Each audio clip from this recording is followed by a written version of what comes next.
Okay, we can't. Who the fuck is this guy? Watch time is gonna be low. They're gonna go straight to Google Maps. They're gonna go straight to Google. Watch time done. Kilowatt. Let's just make this the intro.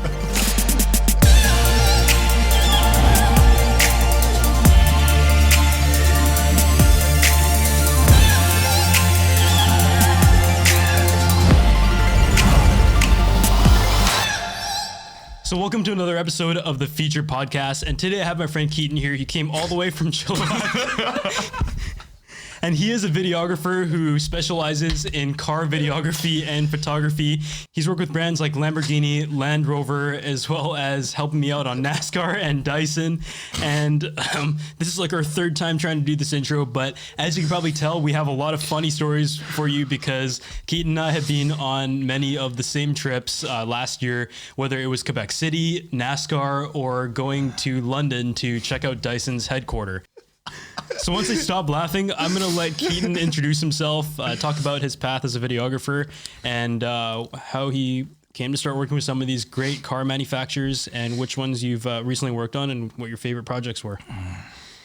I went to school for 4 years for electrical, and I didn't pick up a camera till my second year in university, and just started off as a hobby and then kind of just kept going from there, and then got offers from people to start doing work and whatnot. So then just kind of made it my goal to eventually quit electrical and go full-time video.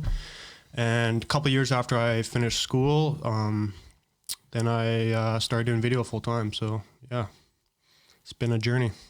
And I think the first time I found out about your content was when you used to do a lot of roof-topping around Vancouver, and the police were not too happy about that. And there's a lot of videos that were going around social media. And then we ended up connecting on the Quebec trip for Lincoln. I was originally going to ask Keaton if he wanted to come along. I knew he shot a lot of car stuff, which I had no experience in. And it turns out that he was invited to the same trip as well.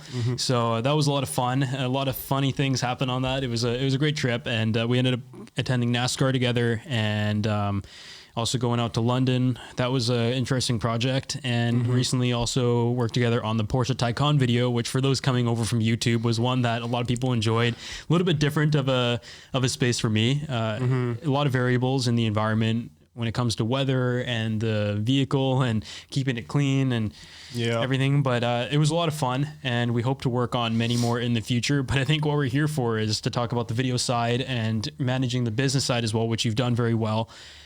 And also talk about just some of the funny stories on some of these press trips that people may not know about. Yeah, lots of funny stuff happened. Let's start with one of those. So the first trip we went on was a Lincoln to Quebec City. Right. And was that your first time to Quebec? No, that was my second time there. Yeah, same here. Yeah, so that was the first time me and you met. So yeah, it was. I think they took us to the Fairmont, and I had like all these flight delays on the way there. So it was a great trip from the beginning. And I think at Montreal Airport we were playing like NHL for 4 or 5 hours because our flight never made it. You guys were already there because Vancouver privilege. Yeah. But we got there, and the next morning it was time to. I think it was. We were driving off the next morning to the next spot, which is Charlevoix. And for those who don't know, like Quebec City is really nice. It's a lot like Europe in Canada. It looks a bit like Paris in some really ways. Old school. A lot of French people live there, and most people there actually speak French fluently. And so it was October, I believe. It was the fall season, and there's like a couple weeks where all the leaves are just like bright yellow and orange. It was probably one of the nicer views that I've seen. Yeah. And they took us on like a nice road trip to experience the cars and also stop by at some local businesses and farms. And the first day was just a travel day. I mean, we got there, flew a lot. At least Trevor and I had a lot of delays. Yeah. And the next morning, Keaton and I met up. They did a little like round table, but we were away on the car and driving out for a couple hours. And the first stop was a emu farm. And obviously you're pretty hungry. Didn't have time to eat breakfast, or I was like sleeping in Eastern time and all that. And we sit down on the same table with Keaton and Nick and Trevor and I. And the first dish is emu. That was our first meal. It was raw too. Yeah. They're like, yo, just meet us at this location. We show up, and it's this emu farm. We're like, okay, what are we doing here? Be closer to the mic. But yeah, so then we show up, and it's like a emu restaurant on an emu farm. Yeah, So, it was a nice place, but yeah, super nice place. But This is all planned. yeah. ahead. Oh, this trip yeah. was As like like a way to impress it was you guys. beyond planned. This trip was so like well put together. Like I've never seen anything like it before, aside from like maybe Formula E with Jaguar. What made it so well put together? What made you think that? For context, they had a guy who was an MC in Quebec, and his job was to essentially, whenever we pulled up to a location, he would come to our car and explain to us in like a very well scripted way what we were going to do. And like, it was like an experience manager, and every stop he would have all of our logistics, hotel room cards, tell us where we can go, the amenities of each place. And so the first stop was, that emu farm. And the first dish was actually raw. And leading up to that, I didn't even know what an emu looked like. I didn't even know you could eat emu. Yeah. So you're Until walking here. in, looking at emus, and then you sit down, and then They were in the Yeah. backyard. Oh, you look at them while you eat. You can see off the balcony. You can. I didn't see it because I was so back just, like, facing. yeah. But like first stop of the trip, you want to be very respectful of it, and you look around, and everybody's plate is still like untouched. And Keaton and I are looking at each other like poking into it and taking like one little bite. Oh, yeah. And we were just like didn't know what to do with it because it was literally like emu sashimi.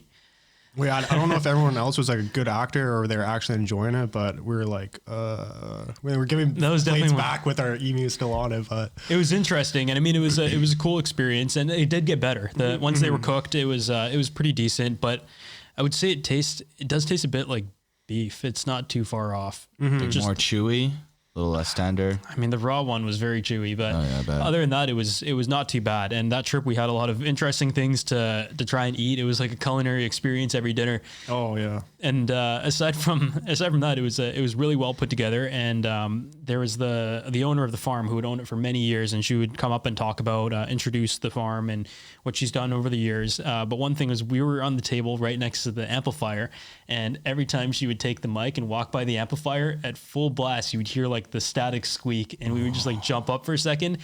And we thought it was fixed, but throughout that, it must have happened like did 3 or it. 4 Oh, yeah. times, and out of nowhere every time we were just like, yeah. But I think after that, they took us outside and toured the farm. Well, yeah. After like right after we finished our our lunch. 5-course emu meal, they took us Yeah. out on a little tour to go pet them and stuff and whatnot. And the reps were saying there was less emus than the week before because they had taken journalists on that trip, and and we were joking about how like all of our leftover emu, because that stuff's not cheap. It's they make like different oils and stuff out of it. And Oh yeah, the they gave fruit. us little goodie bags after with like Yeah, they did. Lotion, emu I had left mine at the lotion and hotel, stuff, but I took Did the you use it? lavabo. no, I didn't try it. I took all the Fairmont stuff and left the emu liquids at home, or at the hotel. But yeah, we were joking because there were so many leftovers off that first plate that we thought that we were joking about like how they're gonna feed it Yeah. back to the. Feed it back to the emus. But I actually didn't know that they were running around behind us because I got in there. We were sitting like I was back facing to it, and halfway through the lunch, somebody is like, "Oh look, you could see them running around in the backyard." Yeah. Oh man, that was a good experience though. Yeah, and then throughout that trip, you guys were filming like a car commercial, and it was cool to see like the whole like drone stuff. We took it up to the mountain, and Keaton tried to land a drone in the sunroof, and I forgot about Wait, that a one. moving car? we have a clip. No. No. Too lazy to get out of the car to pick up the drone, and he's pretty experienced with the drone. He has his license, and so we're in like middle of nowhere, and like the place Charlevoix is like a place where it's like small town, but everywhere you drive is like the perfect view, like surrounded by trees, mountains, and all of it's the same color. So anywhere you film, you get a good shot. He was filming overhead. We also helped with like some of the rolling shots, but yeah, you were just doing like a casual shot, and we were all like, there's 4 of us in that car, like a big SUV, and what did you try to? Well, yeah, I just didn't feel like getting on the vehicle. I was like, okay, and there was like a big moon roof on the vehicle, right? A double moon roof. Yeah, so I was like, okay, lots of space to catch the drone and stuff. So I'm going to land the drone. And I'm sitting in the passenger seat, I think, and the drone's getting close to the vehicle, and I'm like, okay, sweet, I'll try to catch it. And then the drone thought the top of the vehicle was the ground, so the motor shut off for a quick sec, and then it realized it wasn't. So then the motor started back up, and it just like cut my fingers up, and it was like sliced so And Trevor and I bad. were both recording because we knew something was. Oh, yeah, we got two possibly angles of it, We too. did. It made it on TikTok. Unfortunately, it didn't go as viral for it to be worth it. But it was funny. And I mean, I'm just someone who has a lot of drone incidents. I'm sure Keaton's has much fewer crashes than I have had. But that one was good though. Like it actually cut my nail in half. Like that's how strong it was. But the props actually stop when they sense it's hit something because those ones didn't seem like it stopped. really, because Nick and I we were flying the same drone a few years back in the lake, and what happened was for some reason it wouldn't sense the boat as a piece of ground, even though we tried to land it like right in the middle of it. So we used the fishnet to catch the drone, and when it sensed that it was hitting something, it would stop the propellers.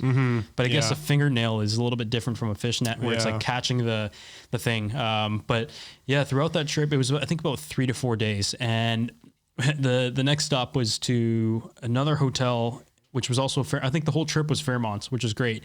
Keaton has this like massive room that has like a hot tub, and Trevor gets a room that looks like Harry Potter's. it's like in the attic. It's like the room that was supposed to be a storage room that they decided to turn into a room. Wasn't that bad? It was a little bit awkward, but it was a big room. We still all got pretty nice rooms, but man, they treated us like gold though. Like I just go into my room. We all got our each of our own rooms though, like Nick and Trevor and you. And then I go into my room. I'm like, what the heck is this? I have a jacuzzi in my living room, and just with the view of like the ocean. I mean, he's been lucky. Every trip he's come on with me, we've had our own rooms for the most part, aside from that last day in London where I was being cheap. Every trip that Trevor's come on, I've had to share with him. Yeah, Trevor hasn't lived yet. But that hotel in particular, I remember when we, as soon as we brought all the Lincolns, they would always park it for us and have them all positioned. They would put like a different color on showcase in front of the hotel to get some nice photos of it. And the MC that they hired, the experienced guy, comes up to the car and he's like, "Here's your room keys. Feel free to do anything. Go to the spa, go to the pool, go do this and that." And I see a casino across the street. And I'm like, what about the casino? It was like connected to our hotel pretty much. It was like an underground tunnel. Oh yeah, you walk underground to it. Yeah, it had like the light, like the thing that I have in my hallway, but nicer. And and I was just joking about the casino thing, and the guy just didn't say anything. The no comment kind of reaction. And so yeah, after dinner that day, we went to the hotel or the casino, and everything was in French. And I didn't listen in French class, and we had to take it. It's a ministry requirement. I wasn't good at it, so I didn't know what was going on. And I also apparently have a problem with adding two numbers together. So the game definitely like slowed down quite a bit. And there was only 2 tables to play blackjack. So you guys only played the first night, right? I was the one who wanted to go like all 3 nights. Was done. I don't even gamble anyways, but I saw you guys doing this. So I was like, oh, maybe I'll hop in. Peer pressure. Yeah. How'd you do? Positive or negative? I don't know. Well, me and Nick went in together, I think, on it. I was definitely negatives. I was up the first day, and then from there I always go back and then start to. I think we lost like 10, 20 bucks, not much. Yeah. But you guys lost. You guys are playing bit. on slots too. No, we never played slots. Just blackjack. There was a free pin. You remember there was like that free card, yeah. that $10 thing. I feel like you guys were playing on that for like very briefly. Didn't win anything.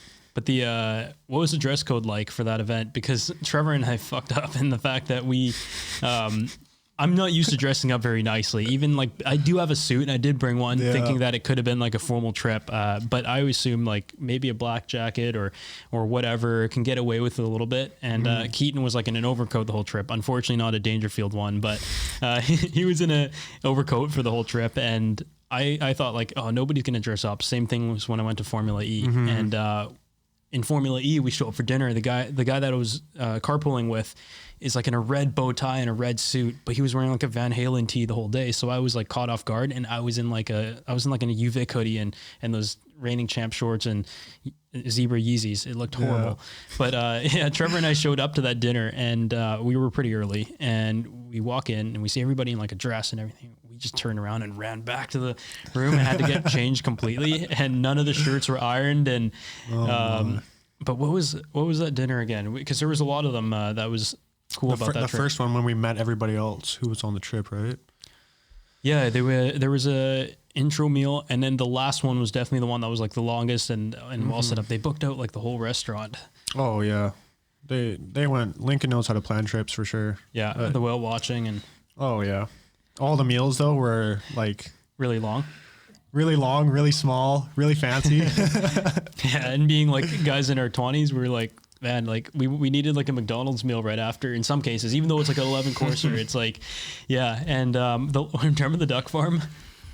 The duck. You guys were man. because I think one of the cars had a rock chip and they had to take it out of service. So they saw that Keaton and I and Nick and Trevor were all. It's a different Nick ends. We were all hanging out a lot, and so they put us all in the same car for the last day. Yeah. And First thing we do is hit the McDonald's.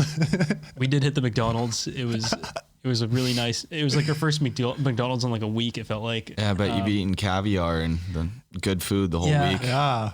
Well, I don't good, eat but you eat that Slimy stuff. Yeah. It is good, but you need your calories somewhere else, like the McNuggets and the Manila steak or whatever. They didn't have Uber Eats out there. Remember, I was gonna like order skip the dishes. And Oh yeah.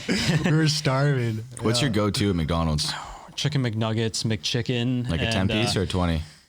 probably a 10-piece and 10-piece, iced chicken, iced coffee. free fries. Buddy never finishes his food anyways. Yeah, right? Just likes to have it in front of him just in case. When have I never finished my food?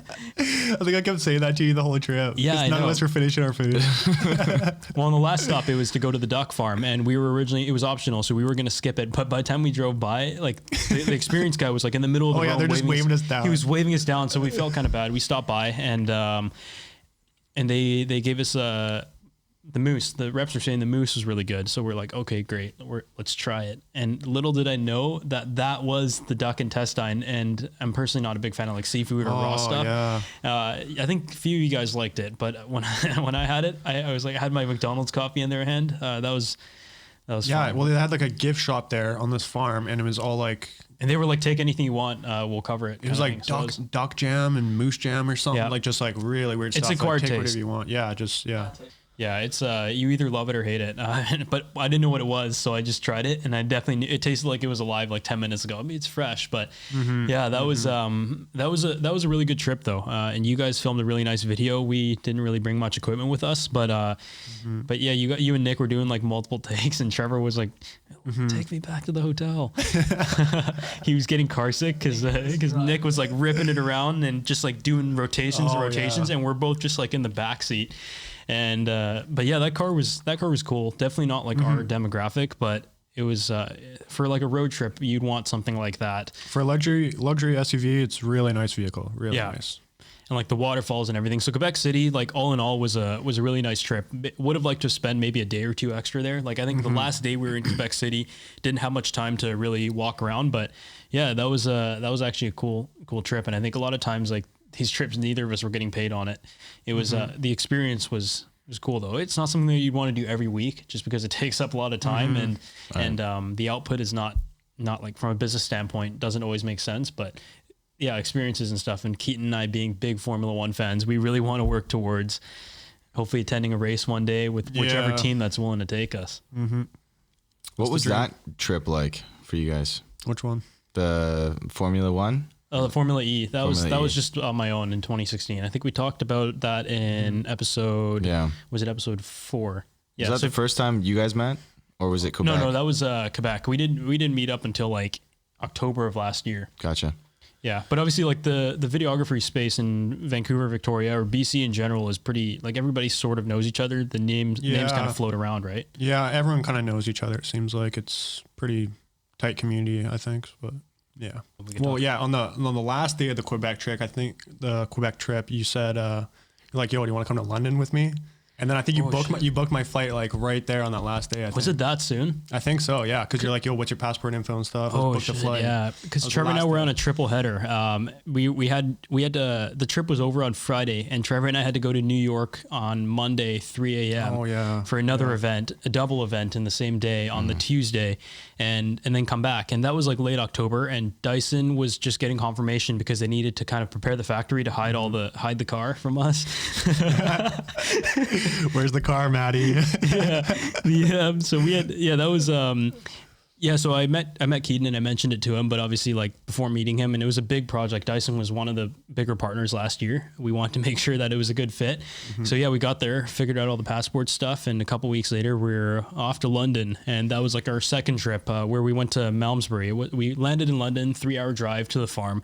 I didn't really know what to expect aside from like being like a big plain land, and they take us to this hotel it was really nice. Like rooms were huge and everything was super nice about it. And Keaton has this room that is like its own house, like townhouse. Just get all the good rooms, hey? It was kind of like a little cottage. But there was like another room that had a bunk bed. Oh, right? Yeah. The bunk bed in there, some tiny little room. So was that for you and Trevor? Trevor didn't come. Oh, nice. No, yeah, it's just us two. But yeah, we get in the rooms. None of the electrical outlets work. We can't charge anything for the next day for shooting. The UK plugs, like the MacBook and the camera. So we finally found like one plug out of like trying 9, because we each had our own room, and they were completely like separate. The cool thing about this hotel in Malmesbury was it was like an old cottage, and they hadn't really touched it. They might have improved the interiors kind of thing. And there would be like the main house where when you drive in, it's like gravel roads, and it would look kind of like a little cottage or old restaurant. And then there would be like another side that has the pool and like a cool garden. And they had like another section with 4 more little like townhouse type things. And Keaton had one of those. And then my place was like on the other side of the parking lot. And that was where I had a first 1-story room. Yours had a set of stairs. And yeah, the power outlets for some reason weren't working. But yeah, we must have landed like it must have been 7 p.m. by the time we touched down, and then the dinner was at 9. But yeah, it was cool. But the commonality with all these trips is like everything is really nice, but we just didn't have much time to like kind of hang out. Keaton was droning like by the time our car was there to pick us up to take us to Dyson. Oh yeah. He was like quickly trying to land it, and because we had to switch hotels like that day, after breakfast, he just quickly ripped it. And do you find that you don't have a lot of time on these trips to get what you need to done as far as filming content? Dyson especially, we just had no time. Yeah, like, I mean, we're both relatively fast with our filming. I know like most videographers are really slow, and that has its own benefits as well. Like Porsche, we had as much time as we needed. We could have taken 4 days, but I think I noticed with filming with you that if there is a deadline or if there's an event that's like a one take, such as Dyson and Nascar, that we're able to get it done. And so that was definitely a grind. The last day they took us to London and we took a look at the facility, which was really cool. But even the factory itself, it was interesting to see people who've been working there for 20 years. What did you think of like, cause I knew about Dyson products before, but in your case, what did you think about like the whole like behind the scenes process of, I thought it was pretty cool. Just like, I don't know, Dyson's such a big global company, and we got to meet some of the people that actually like invented these products and engineered them from the beginning, right? They worked with Dyson since the very beginning. So it's cool to meet those people, because like where everything happens is at that facility, right? Yeah. So I don't know. I thought it was pretty cool to see firsthand. It's a big compound and very secretive as well. Very secretive. James Dyson's Rolls Royce parked outside looking really you want to talk about that? Yeah, I was gonna take a few pictures of it, and I don't think I was planning to post it, but I was told to wipe those from my device. Oh yeah, and they taped our phones. A lot of these facilities tape your phones, though. It's not just a Dyson thing. They tape all your cameras. Did you take the picture? Keaton's looked way better than mine. The steel toe. You saw mine, right? They had to order mine because they probably didn't have a size that small. No. And the lab coat. Oh, the lab coat. We look like mad scientists with like these Dutch clog looking steel toe shoes. Like I'm not even joking when I say it looks like a pair of Crocs. Like 3 sizes too large, but they're steel toe because you're going around the factory and for insurance purposes you have to wear those. But my lab coat literally went to my feet. And it was like, yeah, it was pretty funny. So if you look at the video, there's like a clip of me walking into the factory, and I was like, "Are you sure I can't just wear it?" Because there's no machinery; they're not producing this stuff there. That stuff's all made. I think a lot of it is made overseas. It was like a R&D facility, but yeah. So we took a look at different labs, and everyone's like a machine. They know exactly what they're doing. They know exactly where to go, and they were showing us the prototypes or some of the samples from their V10 vacuum, the blades, and how they aerodynamically improved it to give it 30% less noise. Yeah. And Keaton was like holding the gimbal in one hand, and in the other hand, he kept handing it to you, and you dropped 2 of the little like models. Remember? Oh, the little plastic things they gave us. That was right before the fire alarm went off. Oh, yeah. Yeah. The fire alarm went off in the factory? They were doing renovations, I think, and the bell went off and everybody's going out. And because that was like a very detailed explanation, we didn't have much time to film all the machines. And I was like, man, these machines look sick. So the way we got our B-roll was on the way out of the fire drill. Just quickly got a quick 60 frames per second video clip to cap it off. We were just running around that place all day. Yeah, and it was cold though. We had that lunch and then the interview outside, and it was. I don't think we ended up using the interview because we were like myself and the guy we interviewed who was in the design facility. I think we were both just like clammy as hell. Like we were pale. It was so cold.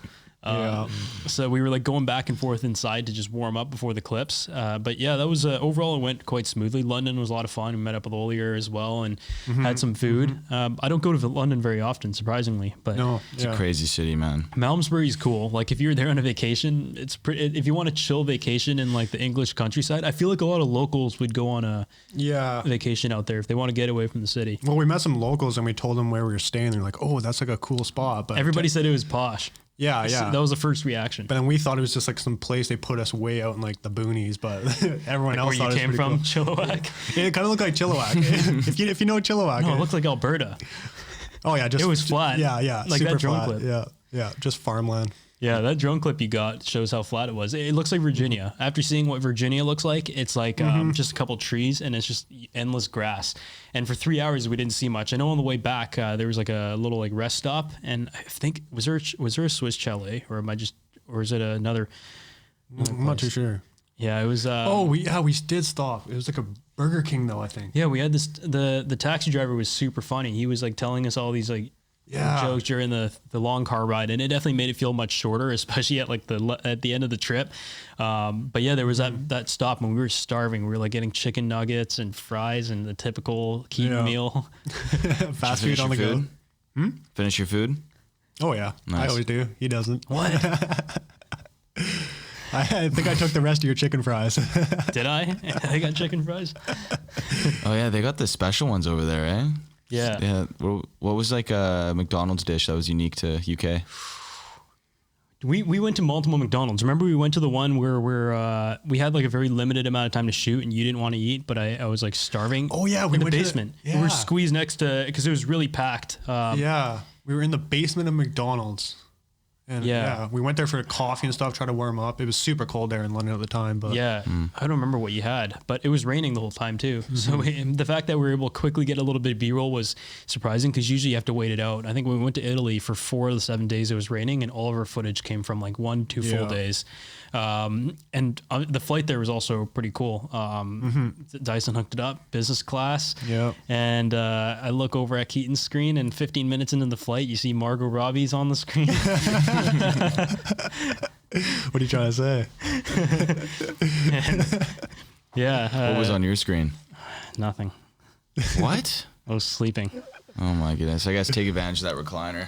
Oh yeah, it's like a full bed pretty much. We also tried to do our Best Buy brand deal, the Nintendo Switch, and we kept turning the lights like on and off to try to get the lighting on the Nintendo. Everyone's lights are off in business class, and then Justin's just going on and off. Yo, it's the lighting outside's perfect. I think it's time to do our Best Buy photo for the holidays. Yeah. And so we're like turning like, I don't think that one's good. I think that one should be turned the other way. And by then we were like, our lights were on and off for like the next 30 minutes. Yeah, everyone's trying to sleep, and you can just hear me across the aisle taking pictures of Justin. 20 frames per second. Did you get the shot?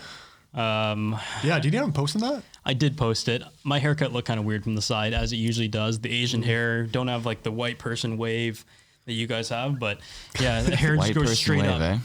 Yeah, you guys all got like hair that's like a little bit curly that if you put enough wax, you could style it back. Mine just goes like just perfectly straight. That's why I like to sit in this spot. I look so stupid. You ever seen a Cabbage Patch doll hair? Oh yeah, just straight that's up. Justin's hair. Let's get a pic of that right here, side by side. The other episodes already have that. I'm just sitting right there. But we did the photo of that, and on the way back, we had the same flight to Toronto, I believe. And we got on the plane and somebody was already sleeping on your seat. Oh Oh man, so you had to awkwardly go over there and like nudge him. She's already hey, man. She had to switch. Yeah, but she already took everything apart in like the headphones, the blanket. She had it all stretched out, blanket, like she's ready to go to sleep. I was like, yo, you're in my seat. And she was like, do you mind switching? I already got all my stuff set up. And Keaton, I think he had on the way there you had a seat next to somebody, and the whole time in the aisle you're staring next to the person next to you that you don't know. Yeah.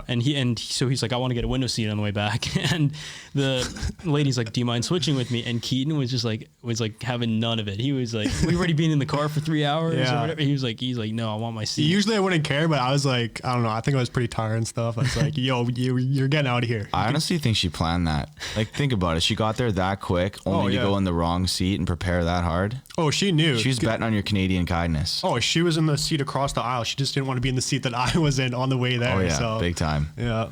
And as soon as we sat down and everything, they come by to get our food, and they called me Mr. Haraga and him Mr. Say. He was just like, at that point, he was like, it was just a start of his travel issues. I mean, that's like a small thing. Oh my bags. Yeah, I was gonna. Oh, I forgot about that too. Because we're on different flights. He's going to Vancouver. I'm going to Victoria. Going to Victoria, for any Canadian viewers, I had Air Canada Rouge. So this guy has a lay flat business class back to Vancouver as well. And I'm like, man, you're so lucky. Yeah. I'm on Rouge, and I guess they booked it on 2 separate ones, and it showed on your boarding pass that it's 2 separate. Mm-hmm. But what'd you do with your baggage at London? Well, yeah, I was right from London. Yeah. It was the lady's fault though there, apparently. I never got my bags when I landed in Vancouver. Toronto. No. Yeah. It was Toronto. Oh, wait, no, I think they went to Toronto. It didn't transfer. Yeah, I didn't transfer over. So I got home to Vancouver and they're like, no bags there, yo. I didn't get home till like 3 a.m. I was waiting for my bags and nothing. Had to file a claim. Yeah, I got it a couple of days later, and I live all the way out in Chilliwack, so the guy had to drive from Vancouver Airport, like almost like an hour and a half, maybe 2 hours, all the way to Chilliwack to drop it off. What time did he drop it off at? Midnight. Because the flight lands at 10, right? And they've got like a whole bunch of like other baggages that got to be dropped off first, and the last stop of the day is, didn't you say you were like laying in bed and some guy's like, I'm outside? Yeah, he texted me. He's like, yo, I'm outside. It was like 1 second handoff. He's like, yo, here you go. And he just drives all the way back to YVR. That sucks. Respect. Yeah. Oh, yeah. No, I definitely appreciated that. I don't know. Like at the time, I didn't think much of it because I did see that your booking was on 2 separate booking IDs. But I guess you asked the lady, like, do I have to transfer your bag? And usually the case is no. Toronto Airport, they can you clear customs there and you have to transfer it. But yeah, for some reason the bag doesn't make it, which sucks a lot, especially after such a long trip. Yeah, and I had camera gear in there too, and I was shooting the next couple of days, so I needed it quick. So I was like, use your black magic or just rent a Sony. I'm never renting a Sony. Shoot on the iPhone. We're not going to talk about Sony here, okay? So the third trip that we went on was on Nascar, and I've always wanted to go Formula. Keaton likes cars, clearly, because that's all he films. And so when I got offered to go Nascar, I was like, yeah, it's cool. Miami Beach sounds like not the worst place to be during the winter because it's usually hot as hell out there. Yep. So we get to Miami, really long flight. I don't know if were we on the same flight? You were in Victoria, right? Yeah, I came to Victoria first, yeah. For some reason, Florida feels farther than going to Europe or Asia. Yeah. Oh man. You got to go to Toronto and then you go all the way down to Orlando. It's like, it's about a full day, but it just feels longer. So yeah, we landed in Miami. It was nice. Like the way Miami works is you have the airport on one side and you have a long bridge that connects you to Miami Beach, which is where all like the crazy nice hotels are. Yeah. And for that trip, we were staying at the Edition, which I'd never stayed at, but apparently like Harrison Neville and a lot of people I know have stayed there before. And we walk in and it just has like this like smell to it. And I later found out that they actually sell those scents. It's like a trademark Edition scent that is also in their soap, which is a partnership with Le Labo. So it's like a very moody hotel. It doesn't feel like a hotel. And like everybody's dressed in white head to toe. And it's like dark, has like it looks super like fancy hotel. And we walk in there and we're like, I'm wearing like Nike sandals, I think, with socks and stuff or whatever. But just like what you wore here. Yeah, pretty much. Yeah. And they take your bags up. And I guess in Miami, like it's like full service. We had one bag each, so we didn't really need any help. But they put it all in a cart and everything. And the guy I guess he was wanting a big tip. And Keaton and I were kind of like, we got one bag. Like, come on. So every time we walk by, close the door and said, see ya. Every time we walk by the entrance for the next 4 days, we just got the dirtiest look. We're probably the cheapest people there, I think. Yeah, it was. And then the first night, went to the hotel restaurant, the Matador Room, which is apparently a pretty popular place. That was the first night there. Yeah. And I would say, like, I wouldn't say I'm a really picky eater, but you have your selections as well, right? Would you say you're a picky eater? Not too picky, but I was picky that night for sure. Yeah, and it was like a tasting menu that I had to pay for, and it was expensive as hell. I think it must have been like $400 Canadian, and for some reason, we decided to order the tasting menu, and it was just, I don't know, everything was a bit different that we're used to. And tasting menus usually for people who really want to like try something new, and you could tell every meal was very unique. But after coming on like 10 hours of flying, it was sort of like we just want like a nice big like rice bowl or something normal. And I found like Miami food was definitely a bit different. I know we were like in a certain part of town, but it was, the food was definitely a little bit different. Like how so? Like, okay, well, we got like they gave us like a couple of shrimp because they just constantly bring out like small orders of things, right? Got the shrimp and it just tasted like pure metal. Like it was like, what the heck? This is like, if you like that stuff, it's good. Yeah, probably. But off the flight, we were probably not smart for ordering that because we were still hungry after. Oh yeah, but there's no choice. There's like 1 in the next morning. McDonald's. Dude, it was like 1 in the morning, so we had no choice. It was just like wait till the next day, and next morning, like these trips, they don't give you like a 2-day hang around before the thing, aside from Formula E. But on this trip, it was Heath Hussar from Vlog Squad, David Dobrik's vlog. So we were kind of buddied with them for the trip. Everything, the itinerary was all the same. And we get to Nascar and everything, and they take us around. Nascar did a great job planning it as well, like the true like VIP experience. Oh yeah. And especially I've never watched NASCAR before, and going there, it was like kind of cool to see like behind the scenes and stuff. It was different for sure, but different. Behind the scenes of setting up the car, we were there like super early, had a quick like lunch or breakfast type of thing. And they ended up taking us to the press conference. So what was the press conference? So it was the initial thing right before the race. They get all the drivers in there and all the... Okay, well, first of all, it was their championship race. It was the end of the year. It was like the big race, like for the winner. So they had a big press conference, and there were celebrities there and stuff. So they just go over the rules of the race and everything beforehand. And red carpet, everything. We walked on the red carpet. They have like a little paddle to take you through there. In our case, it was just the rep, and like everybody else is in like a suit in Miami heat, and there's like all the fans like lined up, and Keaton and I are just like walking around there, like what the. This is like kind of weird. And they were like, you have to be seated because we put you in the press conference. Yeah.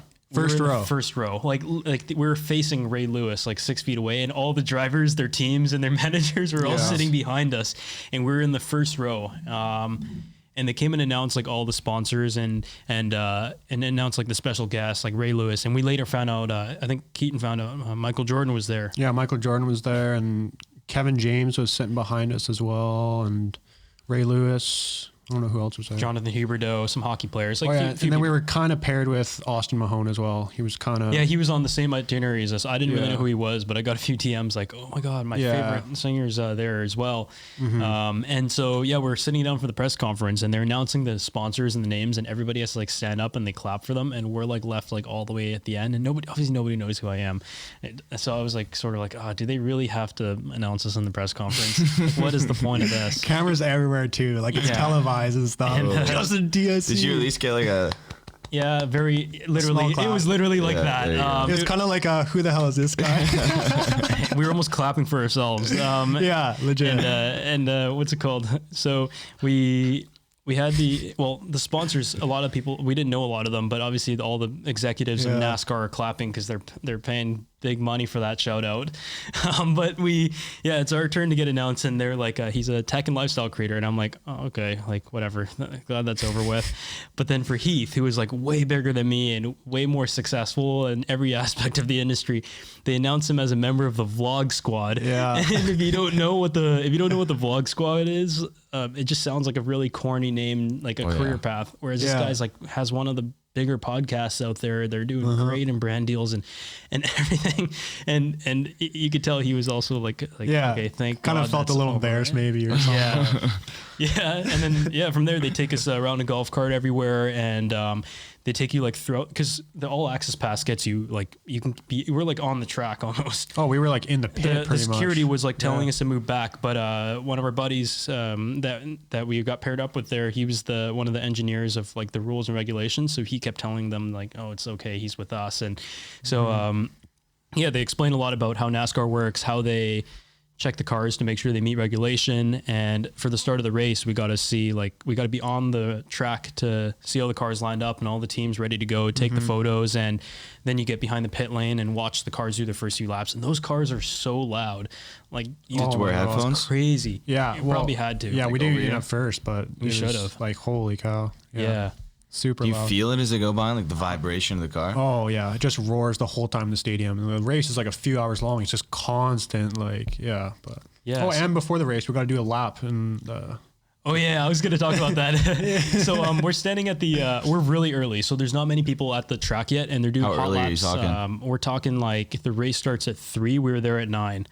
yeah. So they were still doing like basic setup, and with all these races, the turnaround's really fast. They're going to be packed up and out of there by 2 hours after the race or less, because everybody's like, they hire a lot and everybody's assigned. So a lot of the stuff still wasn't set up when we got there. But for the hot lap, they were driving around was it a Cobra? What was it? Yeah, it was like a 2020 Cobra, I believe. Was the car unreleased? I feel like it was. I think it was unreleased. Yeah, but so we're all looking at it like, okay, that's gonna be cool. But it's our turn, and they switched over to a truck, which is fine. We were trying to film, and it would have been a more ideal scenario. But after we come out of the truck, they insisted that we take a group photo, and it was Heath and his girlfriend in between Keaton and I, and we had and if you look at the photo, it's Heath and his girlfriend like this, and Keaton and I 2 feet outside of the person on the outside. And the mirror is like the bodyguards. yeah, and the mirror is like I'm like next to the mirror on the far right side, and they're using like the widest Canon lens you could possibly buy. Like super wide. Yeah, and it was like a 12 mil or something. Like the guy was like maybe a foot away from my face, and I'm thinking to myself, like, there's no way everybody's in frame from this photo. Like, can't they just step back a little bit and get a photo? And so they send us the photo like maybe like 2 months after it comes out, and you see Keaton distant on the widest part of yeah, my body's like totally warped. His head is like a triangle. We're gonna put it on screen, but it was just so we ruined their photo. Yeah, and, I don't know what happened there. Yeah, so that was funny. And even before we were going on the hot lap, like every event media, they're very strict about credentials. Like even at tech events, they're really, really strict. Like you have to have a certain badge, you have to have a certain marking if you're going to be using a camera. And so before the race, Keaton is just standing around with all the camera equipment because he's the one carrying the gimbal. There's no point in both of us taking a gimbal. And I think they were saying that Keaton would have to wear a purple bib that said photographer. like a big purple vest or something. Yeah.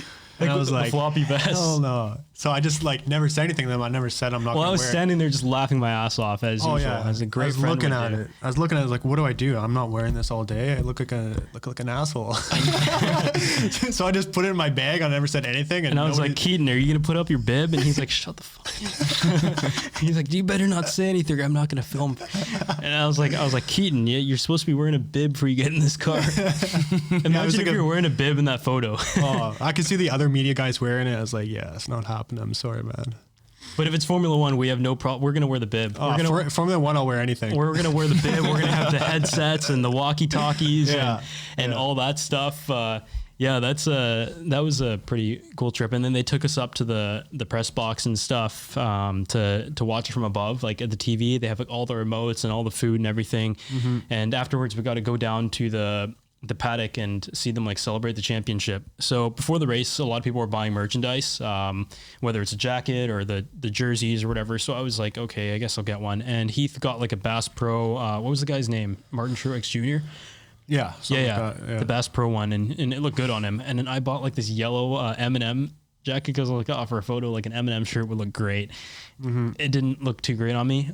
But turns out Kyle Busch wins that race and he wins a championship. So next thing you know, we're going from the upstairs down to the area where they're like celebrating it and doing champagne and photos and everything. And everybody's giving me a high five, thinking I'm like a lifelong Kyle Busch fan. Who just won the championship. And they're like, congrats, man. And it was like the exact same jacket that the whole crew was wearing too. Nice. Like to a T. Yeah. And because we had access to like anything we wanted, they were taking the photos at the stage and we were literally like 2 feet in front of the stage, and we're like, oh crap, like what if we end up in frame here? People weren't even questioning us walking in. They were just you like, we were like right there. Yeah, like, I mean, I wouldn't have done it, but you literally wearing that jacket, you probably could have just climbed in the back and probably you probably could have hopped in the car. It reminds me of that YouTuber that does those videos where he goes undercover. He snuck in and walked out with Conor McGregor for that fight. What? No way. I know what you're talking about. Yeah, you know that YouTuber? I do. He's like a Irish guy, I think. Or British, but I do know what you're talking about. I don't know the name, but he sneaks into things. Yeah, picks up tickets. That's crazy. That sort of thing. Yeah, that was that was definitely a cool experience. Like you can't really buy that experience. We had like the pass that we had was like some sort of special pass. Well, they said that too. She's like, you can't even buy these passes. You have to be given. But it was which crazy. Is cool. Like crazy opportunity. You never know what comes up. Like I just got a message from one of my agents. He was just like, he's like, yo, you want to go to NASCAR? And I was like, well, it was kind of like when I got invited to Formula E. I didn't know like the significance of the race or how big the sport was until I got there. And then when you come home like a while later, you're sort of like, wow, like that was cool. Like I want to go back. I would do anything to go back to Formula E again and do it over again. They were doing like hot laps in the i8s, but only like Kate Upton got to ride it. I didn't get to go on the hot lap, but the NASCAR trip was pretty cool. With Austin Mahone, he was on like the same group, and at some point I was like, because you've never seen me wear a hat. That's like a joke, because I always get like a fade on the side, and if I wear a hat, I look like I've got like bald or something. And so I was just like, we were like outside and Austin Mahone was wearing like this hat. And I was just joking with Keaton because I would just make fun of shit. And I was like, man, that hat looks so goofy that if I wore a hat, it would look the same. Like it would look just as funny. And he has like a lot of friends that went with him. Like either, I don't know. He had his whole squad with him. Whole squad. And the guy's like right next to us because they're doing like a demo. They're like showing us like the garage and stuff. And Keaton's just like, shut up. And I was like, why? I was like, what's going on? And then he told me later that I was just making fun of it. His friend was standing right there. Yeah, so that made the rest of the day a little bit more awkward, whether they heard it or not. But yeah, NASCAR was cool. Miami is definitely nice. The hotels and everything are cool. And then on the last day, it was time to check out. And because NASCAR covers a certain part of your trip, you have to cover the rest on your own. I was just like, what's the point of switching hotels? Let's just stay at the same one. And on the last day, I'm always late, so Keaton's he's like downstairs, and they hand him the bill for the Matador room, the tasting menu restaurant, and the hotel room. I think it could have been for both of us because I got my bill as well, and I was like, what the hell? Like, and it turns out they mix it up. Just my bill was like $1,400 American, and I was like, I didn't know that, so I was like, and the trip was supposed to be paid for. Like, I wasn't supposed to spend anything. I was like, oh, okay, $1,400. I thought that was for the whole trip, like including, but it was just for one night. And I was like, Keaton, just pay for it. I'll pay you back later. And he was so angry. He was like, get down here. Like, I don't know. He's like, you better come figure this out. And I'm like, I'm like lazy, so I just like go figure it out, and I'll pay you back afterwards. Yeah, but I get downstairs, and I'm like, here, Keaton, give me your bill. And I'm thinking that it's both of our bills. Yeah. I get to the counter and the guy's like, well, here's your bill. I was like, what the hell? It was like $2,400. Yeah. So we hop in the car, like, okay, whatever. And I'm sitting in the car. I'm like, man, that was expensive. Like considering we spent like 3 hours in the hotel room that whole day. We were only there for 2 nights. I think, too. And we were barely in the hotel, like try to walk around and get some clips. We went to downtown, and downtown Miami's sick. The fashion district is like very well put together. And, we get in the car, and it's a really short drive to the airport, like 10 to 15 minutes. But I'm like, oh crap, my Gucci slides that I used to take a Dangerfield photo, but I wasn't wearing, they're in the hotel room. And so I'm like, I hate turning back. Like, I'm not going to tell the driver, oh my God, turn back. So I was just like, whatever, pay him $20 and get him to ship it over. I'll give him a label or something. But turns out they wanted like $100 to ship it. The security went and found it. And I was like, there's no way it costs $100. So I gave him my own label, and I think it took like 2 or 3 months to get those shoes back. So that was kind of funny. The other thing we have to talk about on that trip is the drone. Oh yeah. Bring that up. And just as a disclaimer, it was completely legal. Like we were allowed to fly there. Yeah. So I'm usually pretty safe with drones and like following the law and stuff. And so I have my license in Canada, but I wasn't sure if you could fly a drone there, and I was looking up on the internet, and we were in like a pretty popular spot in Miami. And the DJI app will tell us if we're allowed to fly or not. Yeah, and it said we could fly, but I was still so unsure because like commercial airlines were like going above, like right there. So I actually called a drone store there, and I was like, "Yo, what's the law?" Like I was like, I told him I'm from Canada and stuff. He's like, "Oh yeah, no, it's totally fine. Just don't go above like 400 feet." Yeah. I'm like, "Yo, these planes are flying. I swear, 400 feet above us." Oh, like, less than they kept getting closer and closer, and we got a few. He got some great shots of Miami Beach. I had nothing to do with it. I was just like walking around and laughing because I was like, Keaton, the plane's like looks like it's right over this hotel. But it was, dude, this is the closest I've ever been to commercial airlines. And I was like, how is this legal? And the guy's like, yeah, it's totally fine. Because we were within 100 feet in the air. We were no taller than the tallest buildings for the most part. So it was completely legal. But yeah, either way, we tried to keep it short and then wrap that up. We also tried to rent a boat, and we tried to rent a Lamborghini, and it was just so sketchy. Like there would be people who would like, I don't think they had any of the cars ready. They were like, they just had a friend who knew a friend who knew a friend who has a Lamborghini, and they're like, oh, if you come here and pay us this much in cash, we'll let you borrow it. And then we're like, okay, screw that, let's get a boat. Yeah, if you want to rent a supercar in Miami, it's super popular, but it is way harder than you think to get a supercar there. And a boat. A boat, like, oh my God. You need a license to drive a boat. And I failed my boating test, and Keaton, you don't have a boating license, right? Yeah, so we tried to rent a boat, and they're like, yeah, if you want a captain to come with you, it's going to cost $400 an hour on top of the price of the boat. So we're like, let's just do the drone and forget about all that other stuff. But the supercars, though, all the supercar websites, they all have the same same pictures on their websites.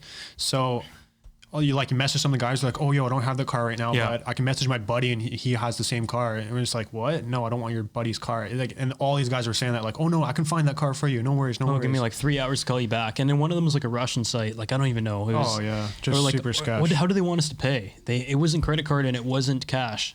No, there were some of them that were like they wanted like, I don't know, Bitcoin or so they were all just sketchy. Bitcoin or wire transfer, something like that. But yeah, that was our Miami experience. Nice place, but a little bit interesting. Culture is a little bit different down there. Yeah, I don't know. Maybe would visit in the future if I'm nearby. Maybe, but it's definitely more fun than Orlando. I used to go to Orlando a lot, and it was really boring. But for a YouTube event, but yeah, that was like the summary of our 3 trips and some of the stories from that.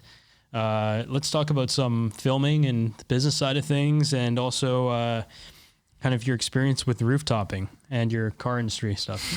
So, yeah, what is up with this whole roof-topping thing that Justin keeps bringing up?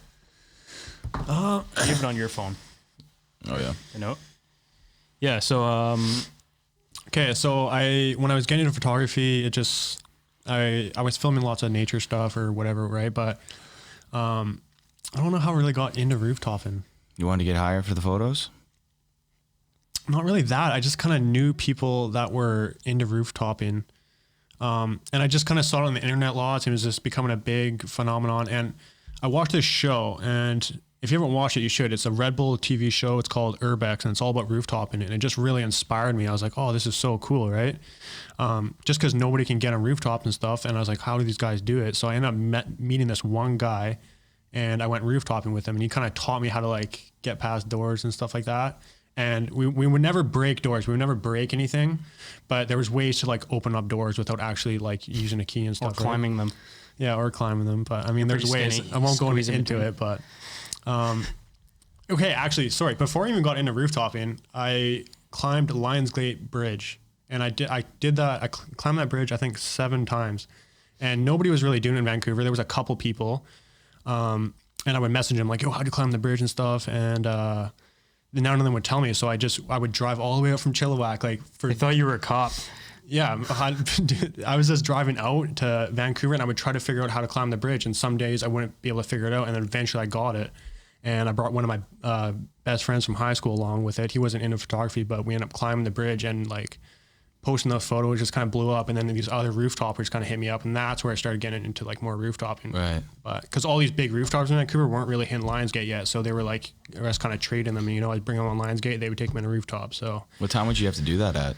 The first time I did, all the times I did Lionsgate was all at night, but there was one time where me and my buddy Nick, we went up for sunrise, and it was like crazy. There was like, I think we left Chilliwack at like 3 a.m. and we got there for like sunrise was like 5 a.m. I think in the summer, and we got up and there was like no cars on the bridge because it's like the busiest bridge ever. There's like 60, 70,000 cars go over that a day or something. So super busy. And so we went for sunrise. It was crazy to see. And I never got caught any of the times.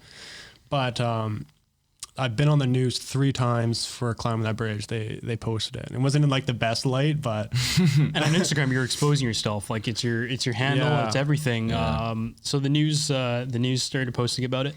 Yeah, so I had this one rooftop video, and it was one of the last times I went rooftopping, and it was we were with like 5 people. I won't really say their names just in case, but we were with like a group of 5 people, and we were on the Melville, and it was a roof like big, like 45-degree angle roof, you can slide down, right?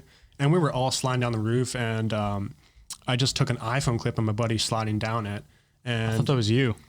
No, we were all sliding down. There's probably like another clip, but the one that went viral was of my buddy. But how viral are we talking? I still see it to this day. It gets reposted every other day still, and it's been over a year. Like it was in like Russia, and like so MTV ended up hitting me up. They wanted to buy it, and like at this time, what did they offer you? We didn't even get to that point yet because I shut them down immediately. So this is what happened. I'll get into it. But so the clip was going viral, like especially in Vancouver, and it was on every single news station. Every news station in Canada was like, hit me up for like big news station, not the small ones, but like Global and CTV and stuff. They were hitting me up on my DMs. I wasn't replying to them, and they would post it on their on like TV and stuff anyways. And Global did a 3-minute video on me on like rooftop and posting all my pictures and stuff and my name everywhere. And at that point, my IG was just like blowing up, and like on that on all the news stations on TV, they were getting cops involved to like talk about it and like talk about me and stuff. The dangers of it, to try to get other people, to keep other people from doing it, right? But they kept saying they're going to investigate it. I was like, oh my God. So I ended up deleting my like IG for like 2 days, and I like changed my username and stuff, and I like deleted all my rooftop pics and everything.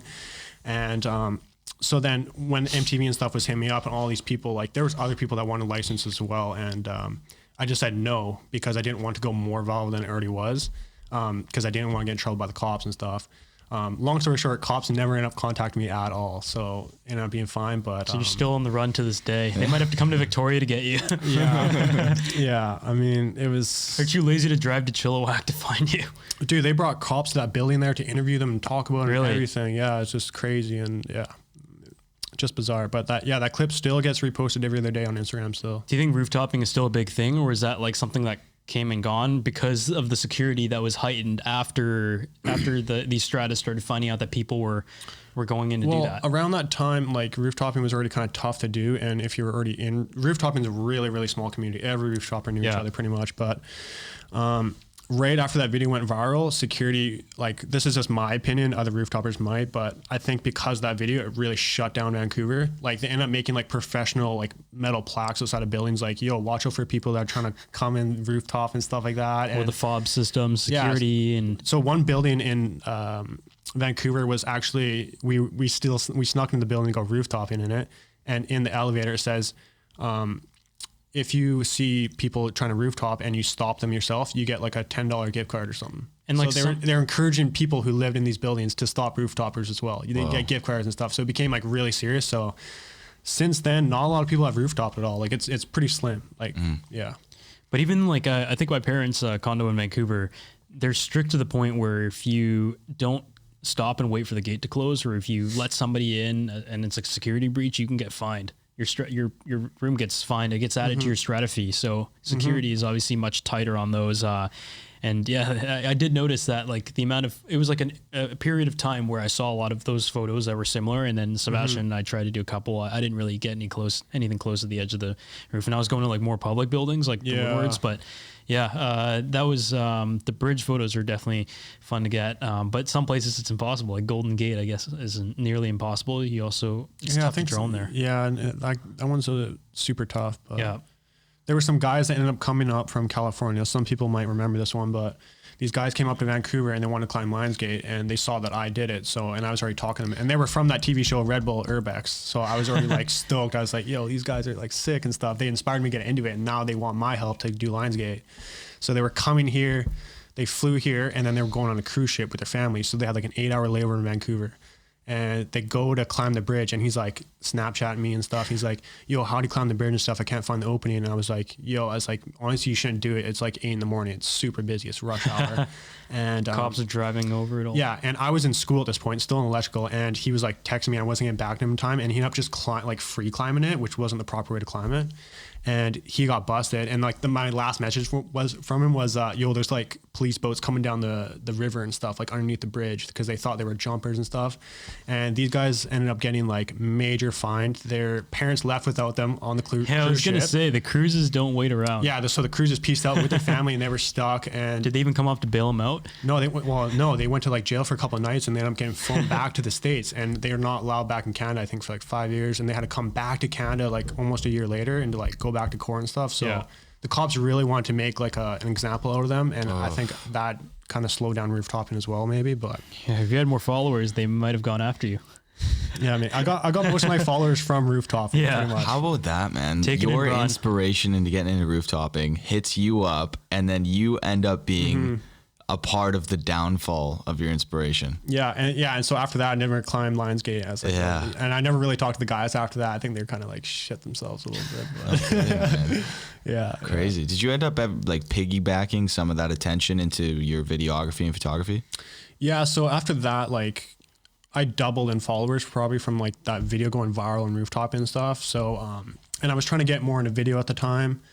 So, I don't really have a lot of rooftop and stuff on my Instagram feed, because I was like, I kind of got to start being more professional on my Instagram. It's on TikTok if you want to find it.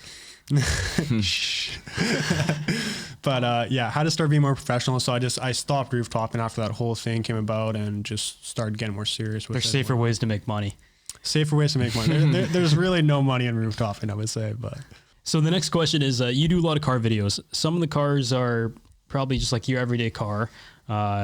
You can name them if you want, and some of them are worth hundreds of thousands of dollars, and you're not really allowed to drive them anywhere. So what is like the worst and the best cars that you've been able to make videos of, and how far were you allowed to drive some of the nicest cars? I keep telling this guy to bring the cars to Victoria, and one time he did. He brought like a matte navy green. Oh yeah, it was Land like Rover. a matte green. It was a Discovery. Nice. That was actually what I rode. That I was sitting in on the Formula E trip for 7 hours. I mean, it's comfortable. It's not the prettiest looking car, but it's comfortable. No, yeah, it's not the nice looking car on the outside, but The green one was nice though. Yeah, And then the the way other it time drives. he had like this nice like blacked out Range Rover Autobiography in Vancouver, and I was like, damn, it came with a parking ticket too. Shh, don't say that. Yeah, no, that one was super nice, but that one I got to take home though for a couple of days. That was like a $200,000 Range Rover, I think. What do they expect you to shoot when you take it home? You drive it somewhere to the mountains? Just in Chilliwack, there's lots of like isolated roads, so it's easier to film there, because all these car videos you can't have any other cars or people in the backgrounds, right? So Chilliwack's the way to go. Vancouver's just super busy, so usually just let me take them back to Chilliwack, which is nice. For the Taycan, we took it out there. So what was like the worst car you've ever had to make a video of? I don't want to say the worst car. Come on. It's a little bit, it's like worst car as in like, yeah, it's like a work project, but you had to film it for like a couple days sort of. And it's like not as exciting, obviously, as driving a Lamborghini Urus. Okay, that's better, friend. What is the least exciting car? The least exciting is maybe like the Toyota CHR. It's like a little hybrid car. Do you know the car? Mm-hmm.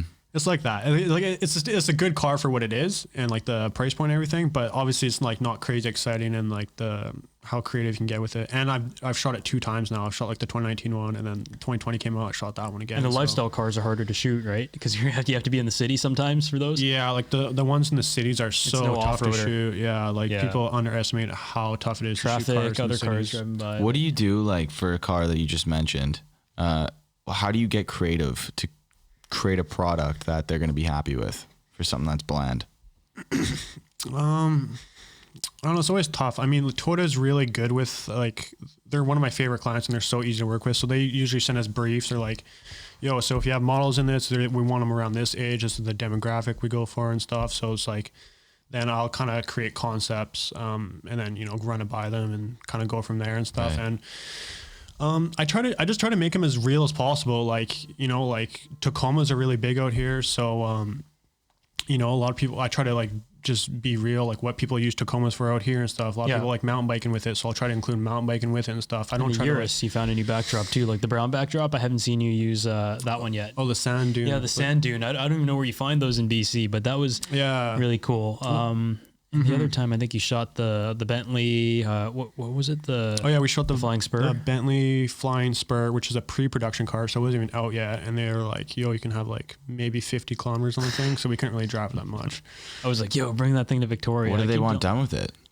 So it was just kind of like, because Bentley was having an event for the car at the Vancouver Aquarium in like a week or two later. So they just wanted like a little video to play on like this like big screen. But I didn't know it at the time. I thought it was just for social media. Yeah. So I filmed the video, and like that car is just crazy, like being on the inside and stuff. But like we go to the gas station, we don't even know how to open up the gas tank. We're like looking up online and stuff and whatnot, right? The car is just crazy. But yeah, so anyways, I filmed this like small video with it. I didn't really get to drive it at all. So just film a little video, a couple of shots for it, and then we go to the Vancouver. Then I end up filming the Vancouver Aquarium event for Bentley. I was like, oh, okay, I'll do this job as well. And I show up, and then they're playing my video on the thing. I was like, well, if I knew it was gonna be playing on big screen, I probably would have done it differently. But it's for the belugas to watch. Don't worry, are they colorblind?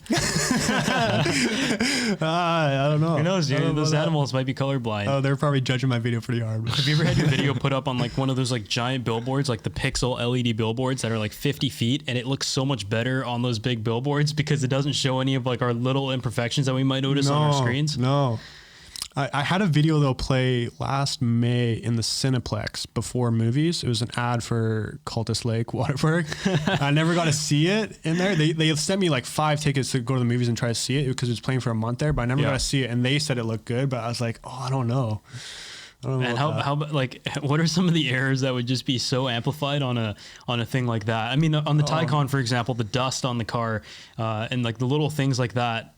On a big screen, man, that's the toughest thing about cars is dirt on the cars. Yeah, the shake. When if they had played some of our clips from the Taycan video on an IMAX screen, people would throw up before the movie starts. Why? Because a gimbal. Some people were commenting on our video saying like, "Oh, like why is it so shaky? You have all that other equipment." I'm like, dude, we were doing this video for free, and a gimbal costs like $6,000. I'm not buying a $6,000 gimbal that takes up like a whole storage room just for one video. In the future, I might consider it, but yeah, we use the Blackmagic, but some of the clips were still Taycan in slow motion. But yeah, it's like I feel like in different areas, people make content for different mediums. Like on Instagram stories, it's more forgiving. Snapchat's more forgiving. Compression will make it look better by making it look worse through compression. And with large screens, like the different formats and the PPIs and all that, like I've always wondered how creating content for like a billboard, like a sports stadium is like. You shot a lot of cool cars. The red Urus was nice. I wish you let me know about that one. But the Bentley was cool. What is like your dream car to shoot? The Taycan was also a lot of fun, but like what car would you, if you had to pick a car right now, what would it be? To do a video on? Probably Lamborghini Huracan. The Huracan. We can work on that. SVJ or something maybe. It's not. We can try to. I did mention we were trying to get some connections through Oppo. Formula One. We gotta do Formula One. Mm-hmm. Even the Williams car. I don't know that car. What's that one? The one that's in the back of the grid. I'll film anything. Yeah. Oh, have you seen the new Aston Martin, the Valkyrie? Mm-mm. It's I saw a video of it the other day and it looks super cool. It looks like a combination of a Formula E, a Formula One, and a McLaren like sports car. Is it their electric car? Yeah, it's here. I'll show you guys a photo. And we'll put it on. Yeah, Lamborghini has dropped a new car today too. Are they? Mm-hmm. No, it's already out. You should see pics of it. It's like the Lamborghini. So this is what the Aston Martin Valkyrie looks like. Oh, crazy! Looks like a Koenigsegg. Yeah, it does actually look a bit like a. Yeah, it's. So that's like the last project that I think... That looks like it shouldn't be on the road. Yeah, totally. Well, so does the Cybertruck. Did you guys see the Jay Leno video of the Cybertruck driving around LA? Yeah, that thing looks like they CGI'd it in because we're just not used to seeing stuff like that. It looks super cool. We got to try to get a Cybertruck, whether I buy one or not. Maybe I'll just transfer my pre-order to you.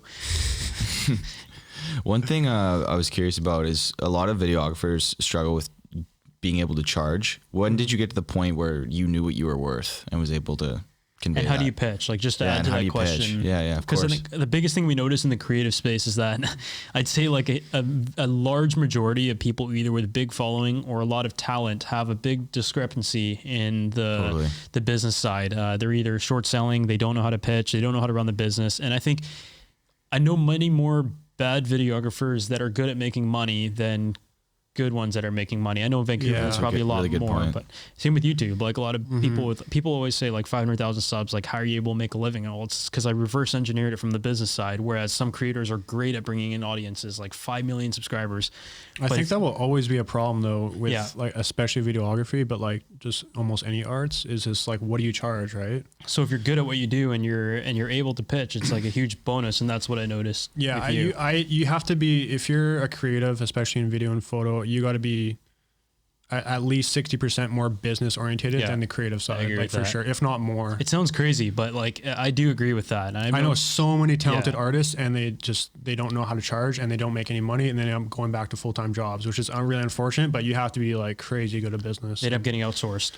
Yeah. And I just think like, I don't know. I just started getting hit up just out of my DMs. Like people were like, "Oh, think you could shoot this and stuff," but they wouldn't mention money. I just be like, "Oh, cool, I get to do this job and stuff." And then eventually, just kind of talk to more people, and you're like, "Okay, I can charge this much." And like, still, I don't think I charge enough. But like, it's just such like a tough thing. But supply and demand. I think with anything, it's especially. And like the busier you get, I think the more you can charge because you don't want to spend 7 days a week, 24 hours constantly working, right? So if you want to limit yourself, so you have to. I think you do have to charge more. So then clients will be like, just to limit yourself doing amount of work, right? For sure.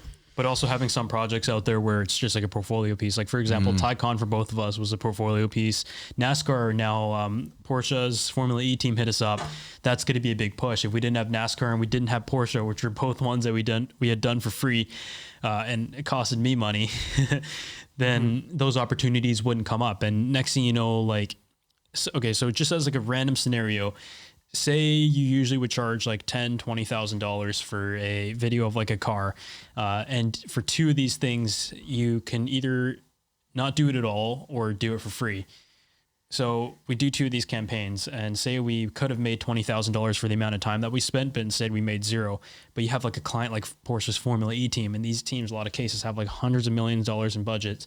Next thing you know, they might offer you like maybe 5 trips or 10 trips, and they'll offer you like 6-7 figures, and you get both a lot more money as well as a better experience. So you have to kind of gauge with that. And especially at the stage of business that we're both at, where we're relatively busy and are able to make a pretty good living off of what we do, it is hard to find those pockets as to what project is worth taking on for the sake of a portfolio piece for the most part. I think no matter how much you're charging, like, I mean, for us, like we still wanted to do Porsche regardless. Yeah, and we're still both extremely busy. Like I think on London, you had to shoot the day after you landed back home. Even at the rates that are being charged, we're still willing to continue with that. But it's I do agree that the 60-40 rule makes a lot of sense for business. I do know a lot of people who are creative and very talented, but yeah, I think business is like a universal skill. And a lot of times people come to me and ask for like how to pitch or how should I charge, and they're like shocked and by the advice, whereas like Keaton and I are able to have like a 2-way conversation of like he's already got like a really good plan that's set up to pitch to a brand that might want to do a bundle deal or like a 1-year deal, and then I would just have like we would have the discussion and just throw ideas around as to how we can sharpen that up a little bit. Sort of thing. And whenever you're entering new industries, it's also hard to know what to charge. Like for cars and for lifestyle and for fashion, I charge significantly less than I would for like a tech because there's no precedent. Exactly. And yeah, since I specialize mostly in cars now, if I want to take on like a different niche, it's like I'm a wedding. Not weddings, but Brandon's dressed like he's about to go to one. Yeah, totally right. You guys are dressed like you're going to a funeral. Yeah, I know. Funeral of Dangerfield.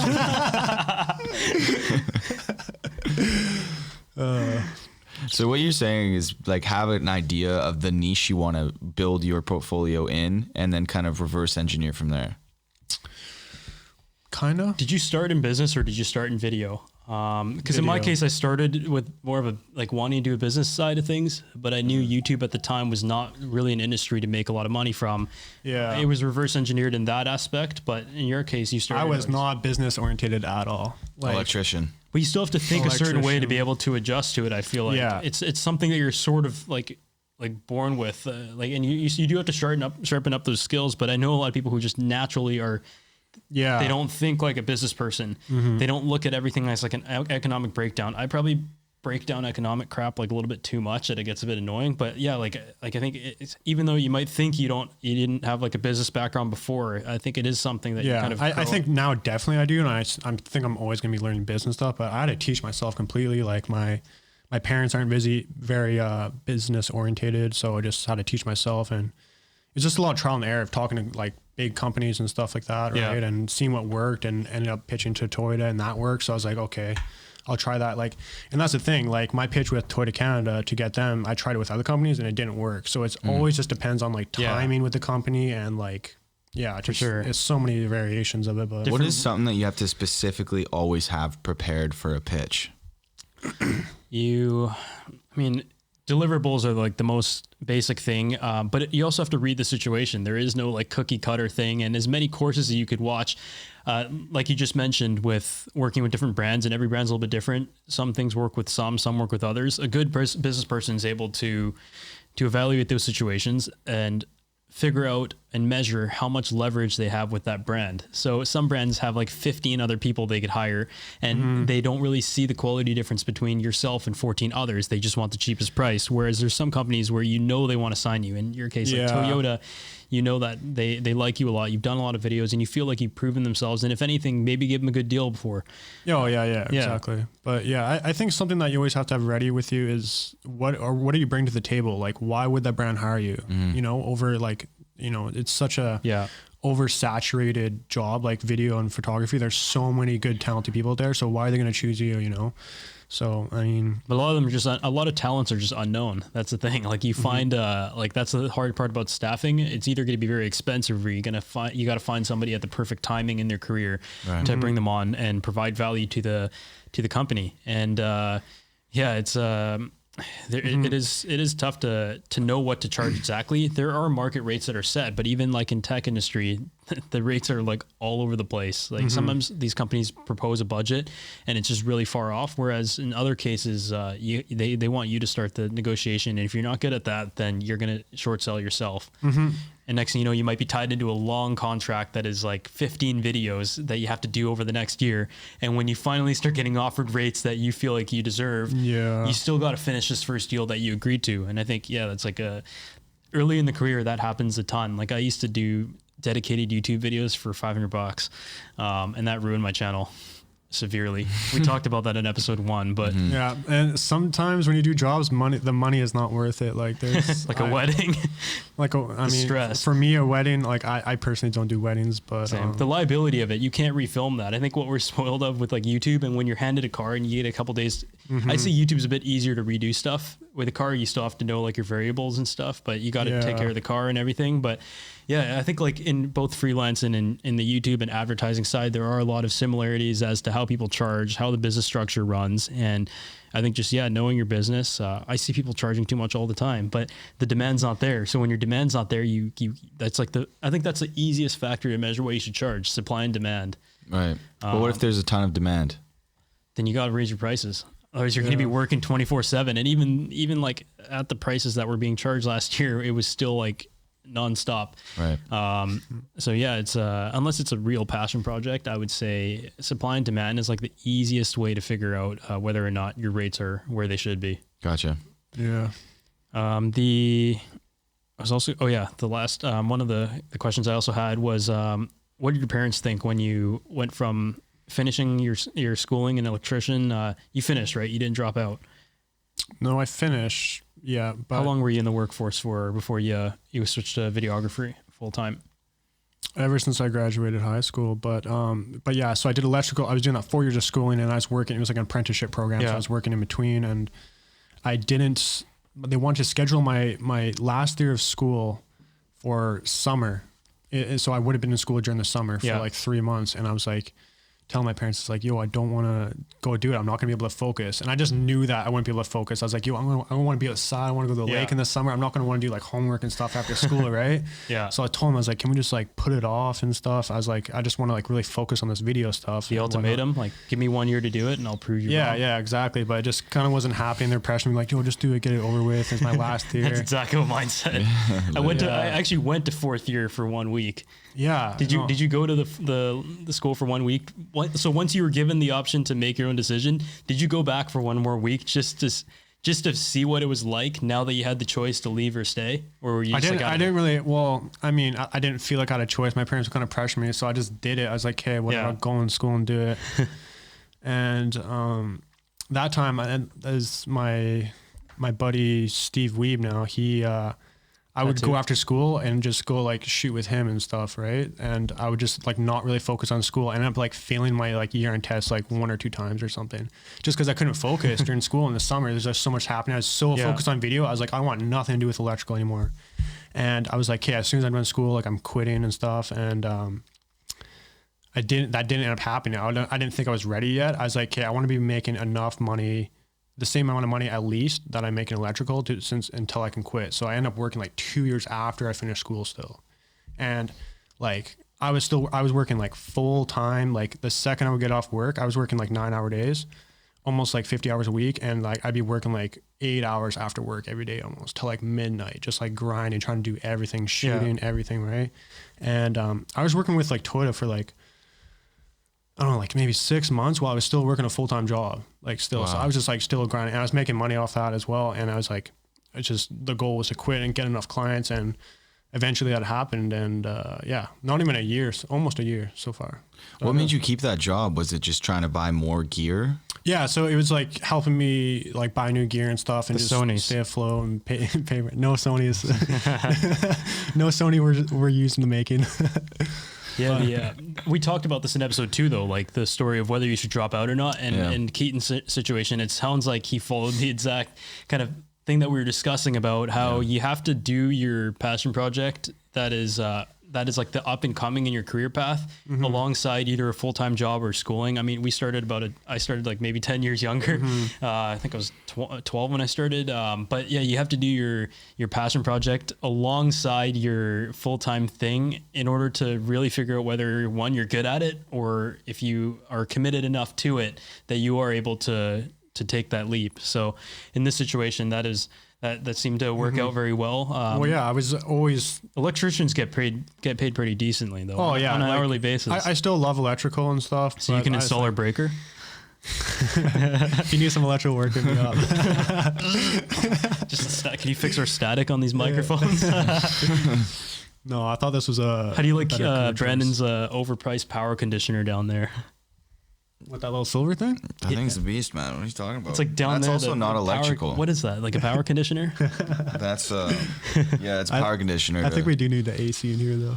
Yeah. The AC? Yeah, it's getting hot. This is the coolest part of the house, believe it or not. My parents installed an AC upstairs, but they didn't install it on the middle floor. Such a big house, and they didn't want to spend the extra however much it costs to get 2-floor AC. I'm sweating here. For someone who's listening and still searching for projects and their look, like finding their style, when did you feel that you were on your game with your style? To be honest, I don't know if I found it yet. I feel like I don't know, maybe I have, but I'm just always changing. I just feel like there's so many new styles coming out, and I get inspired by different people and their teal and looks orange, and stuff. zoom transitions. Yeah, especially like the Sam Kohler trend, right? You know, he's hating on that stuff now. What's that? He's hating on that stuff now on Twitter.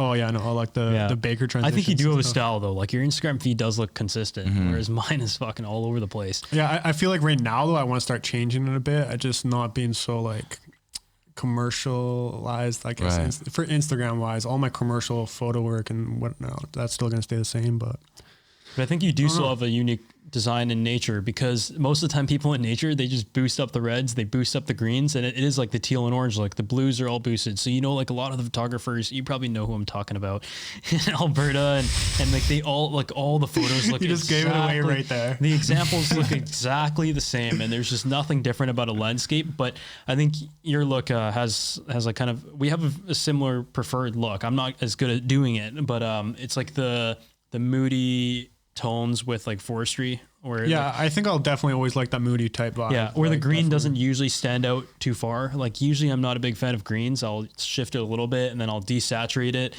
Blues usually get brought down as well, but like yellows will be a sharp one. Same with the reds.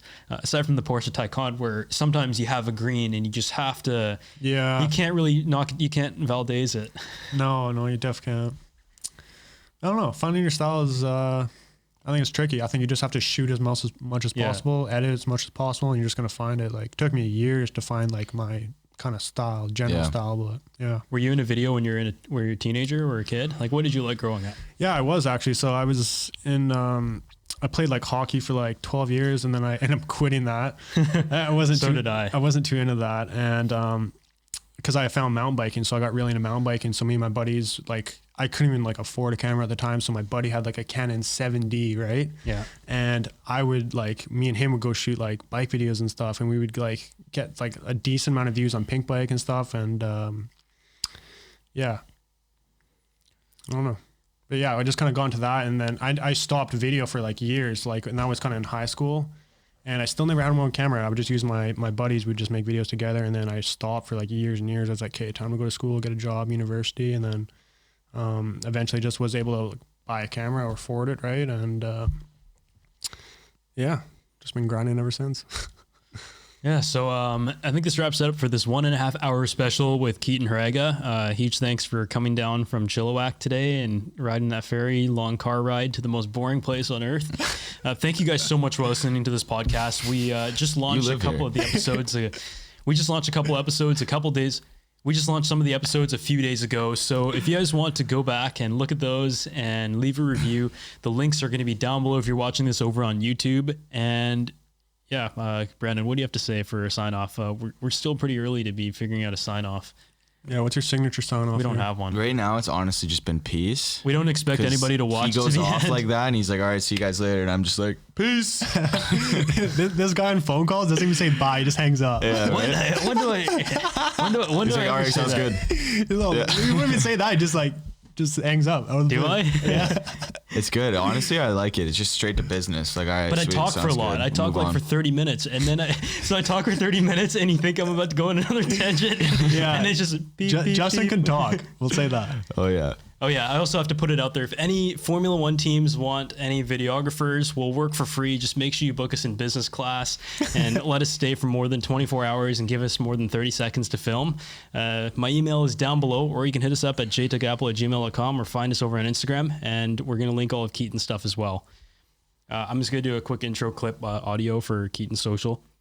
If you guys want to check him out on Instagram, it's at Keaton Haraga. And I'm also going to leave a link to his website so you can check out some of his work in both the car field and some travel as well. And as always, if you guys want to listen, and if you want to listen to any of the other topics that we've talked about, make sure you check out iTunes, Spotify, Google. We're on every single platform now. So if you guys want to find us on any other platform, the links... What would be the best way to say it? Because this audio is going on all platforms. Yo, peace out, guys. Peace. No, I'm putting this in the beginning. Yeah.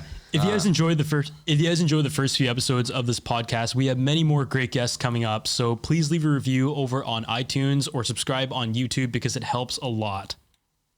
Okay. Maybe touch on a little thing of like how, because we're just starting out, feedback is super important. Okay.